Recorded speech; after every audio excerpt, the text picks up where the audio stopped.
Good morning student. आज करने जा रहे बेटा इंपॉर्टेंट आर्टिकल ग्योस लॉ। तो ग्योस लॉ को हम प्रूव भी करेंगे, ठीक है। ग्योस लॉ को पढ़ने से पहले हम इलेक्ट्रिक फ्लक्स को जान लेते हैं। इलेक्ट्रिक फ्लक्स होती क्या है? इलेक्ट्रिक फ्लक्स होती है बेटा, जिसे हमने ये कोई सरफेस लिया है, प्लेन सरफेस लिया है, इसमें से number of electric field line pass कर रहे हैं, उसी को क्या बोला जाता है? इलेक्ट्रिक फ्लक्स बोला जाता है, ठीक है। हमने इलेक्ट्रिक फ्लक्स निकाला था, क्या था? ई ए कोस थीटा, ये था।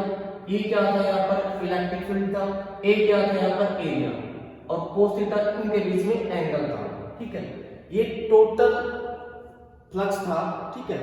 लेकिन ग्योसिस लॉ क्या कह रहा है कि आप क्या करो, जब आप टोटल इलेक्ट्रिक फ्लक्स है passing over a close surface, आपने क्या किया? एक क्लोज सरफेस लिया, इसके अंदर कैसा सरफेस है? क्लोज सरफेस है। तो जो आप इसके अंदर छोटे छोटे एरिया एलिमेंट लोगे और उनका सम करोगे, इसके द्वारा सम करोगे, इस इंटीग्रेशन के द्वारा, क्लोज इंटीग्रेशन के द्वारा सम करोगे, तो वो सम किसके इक्वल होगा? उस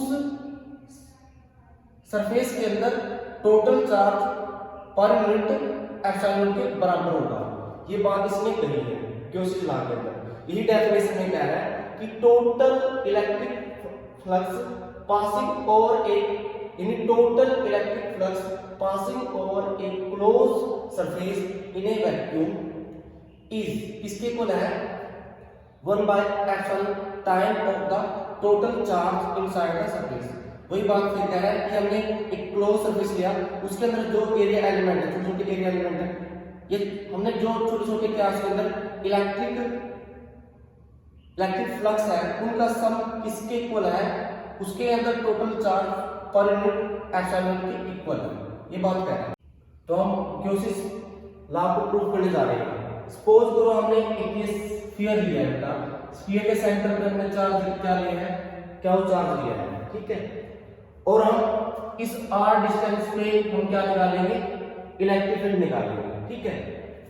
तो आपको पता है कि यहाँ पे r है, ये सेंटर से यहाँ तक की क्या रेडियस है, सभी के लिए ये भी r है, ये इसके लिए भी r है, ये सेंटर से, ठीक है। तो r डिस्टेंस पे इलेक्ट्रिक फील्ड निकालने, तो इसके अंदर हम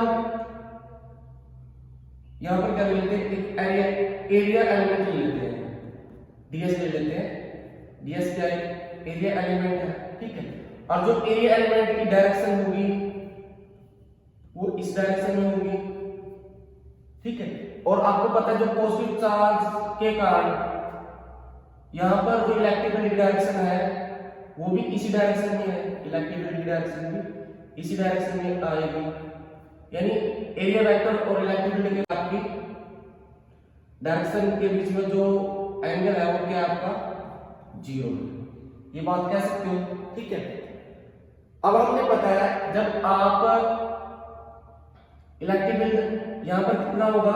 r डिस्टेंस से, क्योंकि आप क्या हो? चार्ज r डिस्टेंस पे ले रहे हो, तो यहां पर इलेक्ट्रिक फील्ड की वैल्यू क्या होगी? ये होगी 1/4 पाई एप्सिलॉन क्या और r स्क्वायर, यही होती है, ठीक है। तो अब हमने क्या करना है? अब हमने इसके अंदर बहुत सारे एरिया एलिमेंट ले लिए हैं, ठीक है। अब हम क्या लिखते हैं ग्योसिस लॉ को? तो ग्योसिस लॉ ये होता है ना, E dot ds cos theta. अब आपको पता ही है जो इनके बीच में एरिया वेक्टर है और इलेक्ट्रिक फील्ड के बीच में एंगल तो 0 है, तो बचा क्या हमारे पास? ये बचा E डॉट ds, ठीक है। E यहां पर E जो है वो क्या है? कांस्टेंट है, तो ये बाहर आएगा। कांस्टेंट क्यों है? क्योंकि आप यहां से निकालें, यहां से निकालें, यहां से निकालें, सब जगह एक ही जैसा है। तो बचा क्या हमारे पास? ds क्या? एरिया एलिमेंट है, ठीक है। तो आपको पता ही है E की वैल्यू क्या है आपके पास? 1/4 पाई एप्सिलॉन और क्या r स्क्वायर। यही है, ठीक है। और साथ में ds, ds क्या है, एरिया एलिमेंट है। तो एरिया एलिमेंट के लिए आप क्या लिखोगे, ds की वैल्यू पाई आर स्क्वायर। तो क्या होगा आपका 4 पाई से 4 पाई कट चुका है और आर स्क्वायर से आर स्क्वायर कट चुका है। तो आपका जो इलेक्ट्रिक फ्लक्स आया है वो किसके इक्वल आ गया बेटा, total charge per unit epsilon के इक्वल आ गया। तो हमने प्रूव कर दिया, ये प्रूव हो चुका है, E डॉट ds इसके इक्वल आ गया। यानी टोटल इलेक्ट्रिक फ्लक्स है किसके लिए, ओवर एक क्लोज सरफेस के लिए क्या होता है, टोटल चार्ज उस बॉडी के अंदर यानी क्लोज सरफेस के अंदर टोटल चार्ज को यदि एप्सिलॉन के से डिवाइड कर देते हैं तो हमारा क्या आ जाता है, टोटल इलेक्ट्रिक फ्लक्स आ जाता है ओवर एक क्लोज सरफेस के अंदर, ठीक है। तो इसके अंदर इंपॉर्टेंट पॉइंट हमको भी हम पढ़ते हैं। तो इसकी इंपॉर्टेंट पॉइंट है, देखिए बेटा, जैसे जो हमारा ग्योसला है वो बॉडी की शेप पर डिपेंड नहीं करता।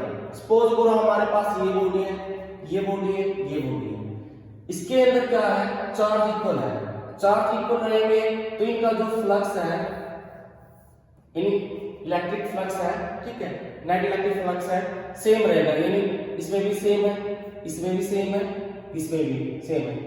तो सेम पे डिपेंड नहीं कर रहा। यदि चार्ज इसके अंदर इक्वल है तो इसका जो फ्लक्स है यानी इलेक्ट्रिक फ्लक्स है वो इक्वल रहेगा, ठीक है।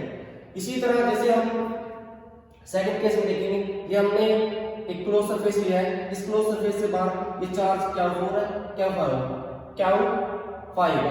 तो इसके अंदर Q4 और Q5 को इंक्लूड नहीं किया जाएगा, क्योंकि जो सिलसिला है ना वो किस पे है, क्लोज सरफेस के अंदर जो चार्ज आएगा उनको ही इंक्लूड करना पड़ेगा। इसको करेंगे, इसको करेंगे, इन तीनों को करेंगे, बट Q4 और Q5 को नहीं करेंगे, ठीक है।